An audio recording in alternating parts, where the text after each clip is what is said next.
क्या आपको मालूम है कि first and second world war कितनी घातक सिद्ध हुई थी? और सेकेंड वर्ल्ड वॉर में 7 करोड़ लोग मारे गए थे और तब लोगों को एटॉमिक बॉम्ब की पावर का पता चला था। ऐसी 10 और बड़ी बड़ी वॉर्स हुई हैं और फर्स्ट वर्ल्ड वॉर के बाद जो 10 और वॉर्स हुई हैं, मैं उनका आपको नाम बताती हूँ।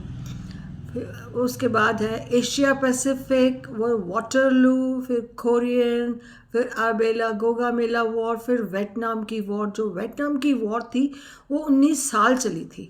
और उसके बाद ईरान इराक की वॉर 8 साल चली।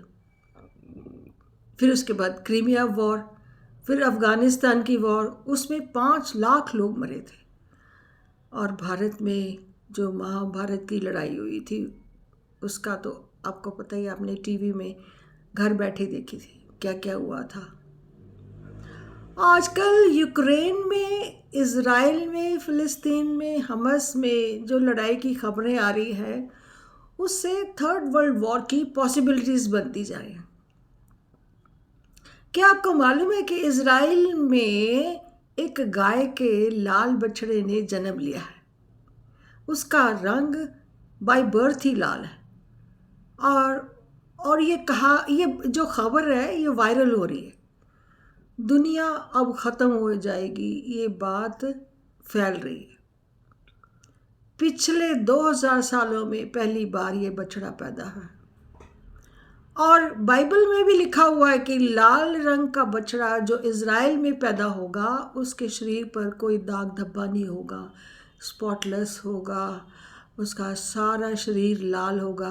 और इसकी इन्वेस्टिगेशंस चल रही हैं वहाँ पर। प्रीस्ट उनको सारी बातों को देख रहे हैं और उसकी बातें बता रहे हैं लोगों को। लाल बछड़े के पैदा होने का मतलब है कि दुनिया का अब सर्वनाश होगा। जेरूसलम में टेम्पल इंस्टीट्यूट में बताया है कि बछड़े के पैदा होने का मतलब है कि अब यहूदियों का जो मसीहा है वो भी पैदा हो सकता है, होगा। और दूसरी तरफ ईरान भी लड़ाई में शामिल होने को तैयार है। मैंने जो सारी इन्फॉर्मेशन सोशल मीडिया से गैदर करके आपको जो मैं बात बताना चाहती हूँ वो ये है कि लाल बछड़े की पैदाइश से सारी दुनिया में स्ट्रेस, टेंशन और डर ये पैदा हो गया है।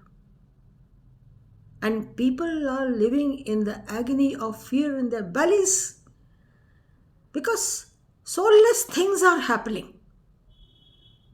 एंड ये जो डर है, this fear is genuine and profound. दुनिया में हेट्रेड है, पोजेसिवनेस है, एरोगेंस है, ईगो है, पेन है।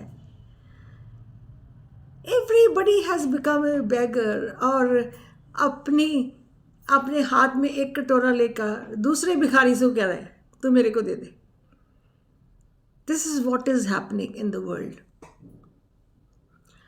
और डर से होता क्या है? डर से पेट में गांठें पड़ने लगती हैं। गांठों का मतलब मीन्स ब्लॉक्स बनने शुरू हो जाते हैं।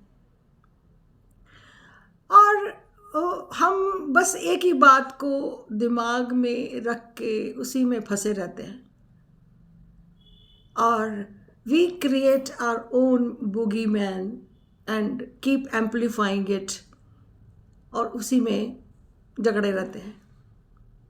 बट जबकि इसकी कोई एग्जिस्टेंस नहीं होती, इस डर की कोई एग्जिस्टेंस नहीं, इस बूगी मैन की कोई एग्जिस्टेंस नहीं है, वैलिड नहीं है। हम याद ही नहीं रखते, हमें भूल जाता है कि हम डर से ज़्यादा पावरफुल हैं। We are more powerful than the fear. और अगर थर्ड वर्ल्ड वॉर लग भी जाए तो मरने के बाद कौन सा डर? There is no fear after the death. तो डर से निकलने के लिए हमें अवेयरनेस में रहना है, अटेंशन में रहना है और willingness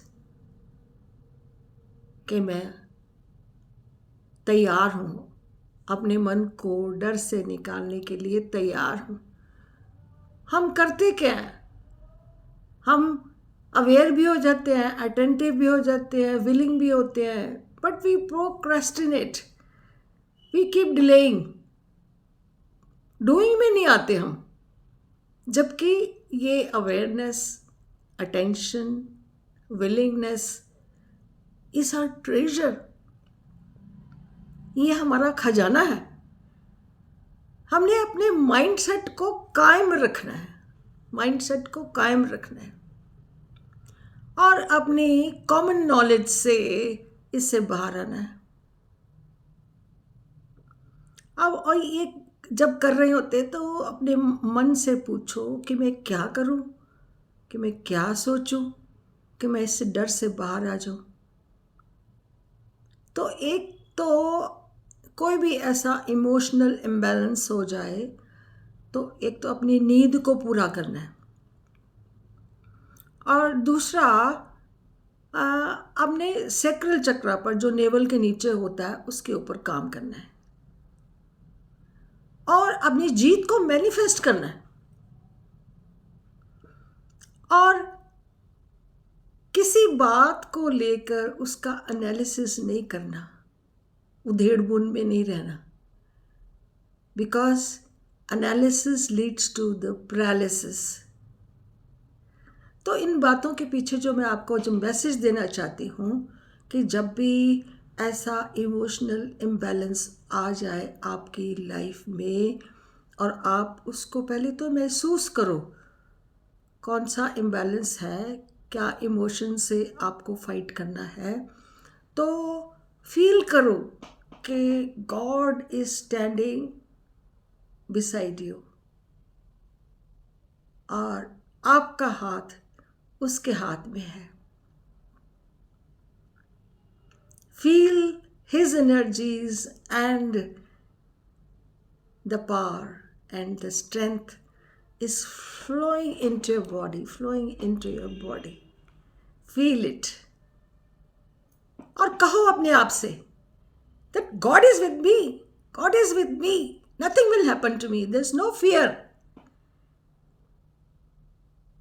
Feel immediately you will feel relaxed, serene, powerful. You will feel that you have come out of that negative emotion that was hampering your life. So fearlessness is just a thought away. Thank you.